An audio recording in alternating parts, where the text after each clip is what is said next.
Thank you for clicking on this video.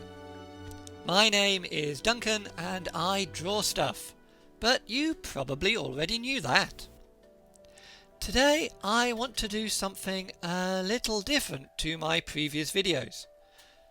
I want to talk a bit about me and about my goals for this YouTube channel. And then we can get into some technical stuff about how exactly I drew this particular picture. Sounds good? Then let's get to it. I've been drawing for, honestly, as long as I can remember. I was really into comic books as a kid, especially Transformers. But the first comic book I remember reading was Marvel Superheroes Secret Wars. And yes, I realise I'm dating myself there. One of these days I'll talk about how Marvel UK presented that series and why it's such a big deal for me. But for the purposes of art, it basically inspired me to start drawing superheroes and drawing comic book style art.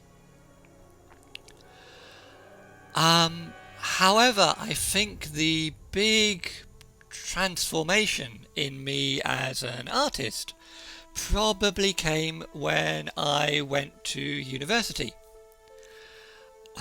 Because as a going away present, my dad bought me a set of oil paints. And ever since then, I've been really into portraiture. Now, I've tried watercolours, I've tried gouache, I've tried a whole bunch of other mediums, but frankly, oil is the one that does it for me. I like the texture, I like the feel of working with it, I like the way of blending with oils. Oils are amazing. However, oils have a few, let's call them problems. They're messy. They smell. They take forever to dry. And when I was living in the UK, that wasn't really an issue. A few years back, though, I moved to Japan. And when you're living in a small, rented Japanese apartment, messy, smelly oil paints don't really fit the lifestyle.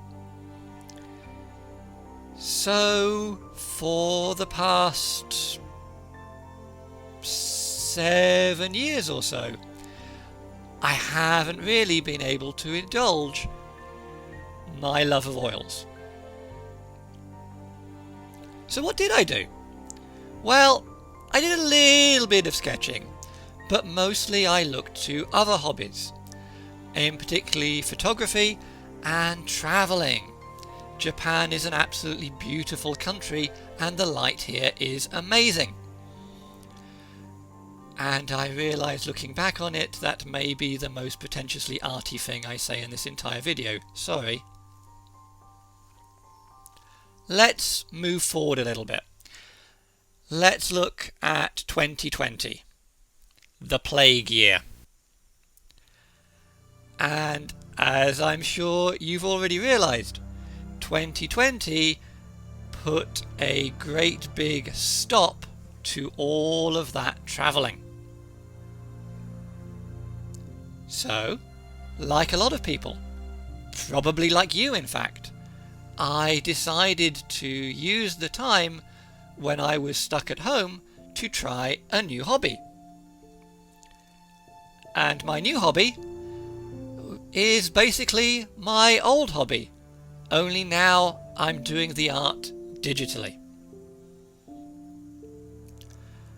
I'll be honest, my first attempt, pretty poor. But I'm getting better all the time, and I'm now at a level where I feel willing to share my art with you. And that brings us to my goal with this YouTube channel. I don't claim to be a great artist.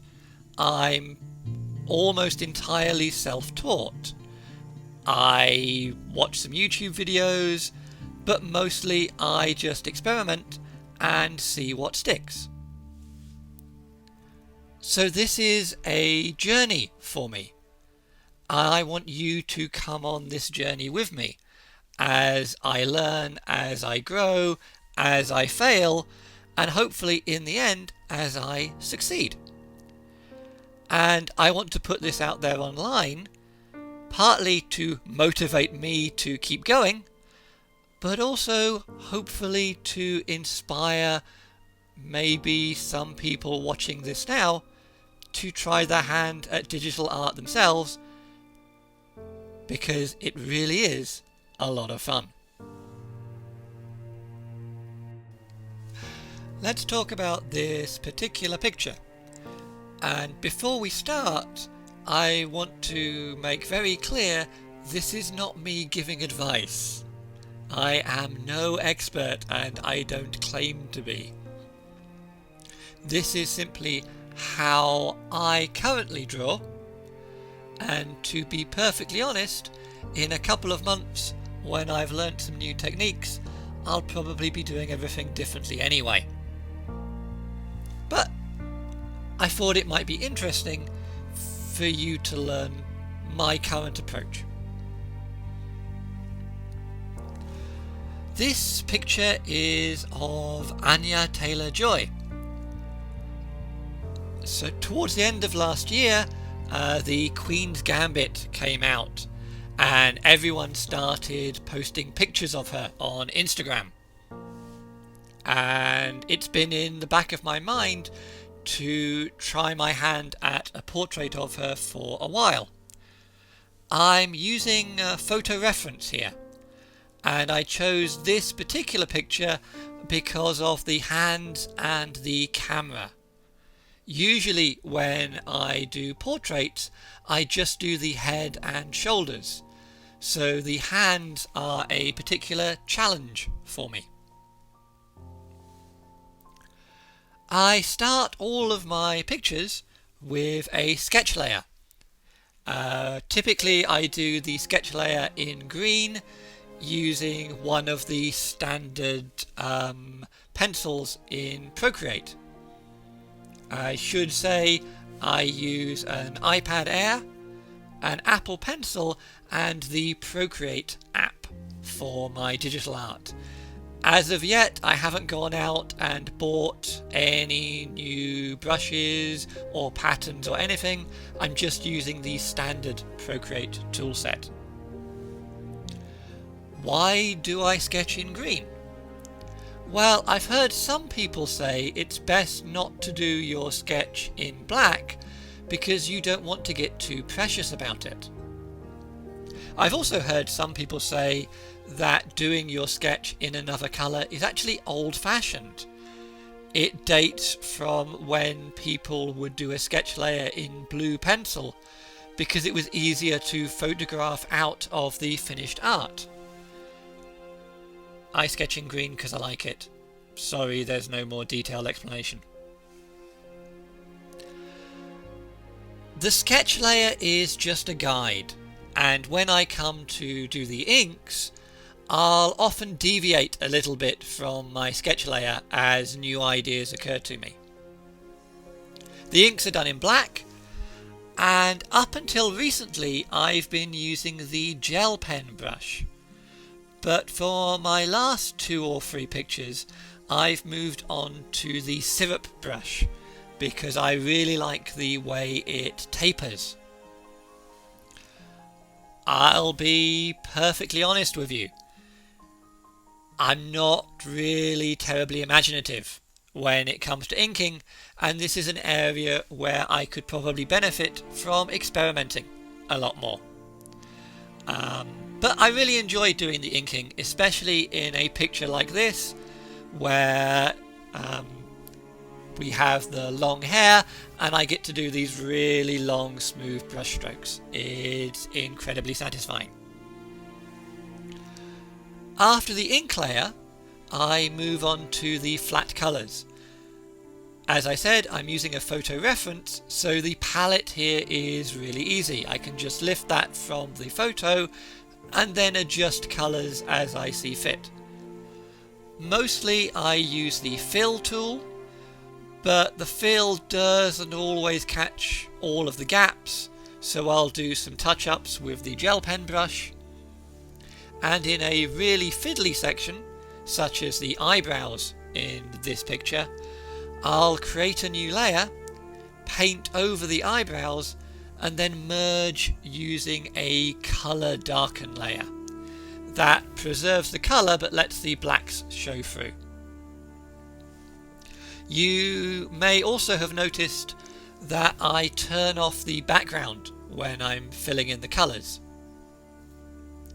This makes it easier to tell whether or not I've done the whites in the teeth and the eyes, for example. I also try to avoid using pure white at this stage because I'm going to use some pure white at the very end to make some details really pop. Having laid down the flat colours, I then move on to the background. Generally speaking, I recommend doing the background before you move on to the shading. That way you know where the light source is coming from. However, for this particular picture I was using a photo reference, so it didn't matter all that much. For my background, I've just messed around with some textured brushes, some colours, some layered effects, and thrown something together. I wanted a background that was visually interesting, but also wouldn't distract the eye from the figure, which is where the focus should be. After the background, we move on to the shading. And I shade in purple. I put a layer on top of everything and then use a 30 to 35% multiply effect. For my comic book art, I typically do one colour of shading. For this picture, I did two. And to be honest, I'm not entirely happy with it. I think the two purples could stand to be a little more distinct. You'll see towards the end, I actually go and add some more deeper shadows to the picture. My line work could also stand to be a little neater, but I actually blur my shadows and highlights, so I'm not too precious about it. Speaking of the highlights, a very similar effect here. Two colours, a pale yellow and a white. This time I'm using a luminosity layer rather than a multiply layer. I really enjoyed using the highlights to add some volume and body to the hair in this picture. I'm not a big fan of large blocks of single colour, so I added some textures to make it a little more appealing. This includes the pattern on the jacket, on the camera, and on the skin as well. This is just texture brushes and a layer with a low opacity rating.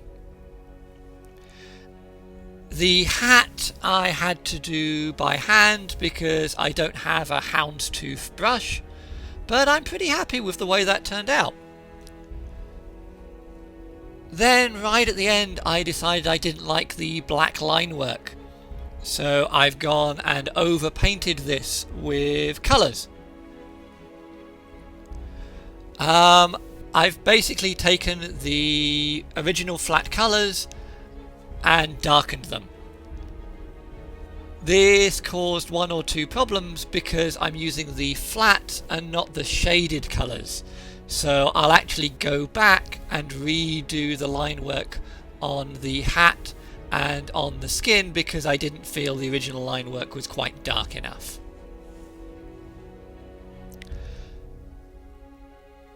Then, when that's all said and done, I'll do one or two final tweaks, adding little bits of white to the fingernails and to the eyes.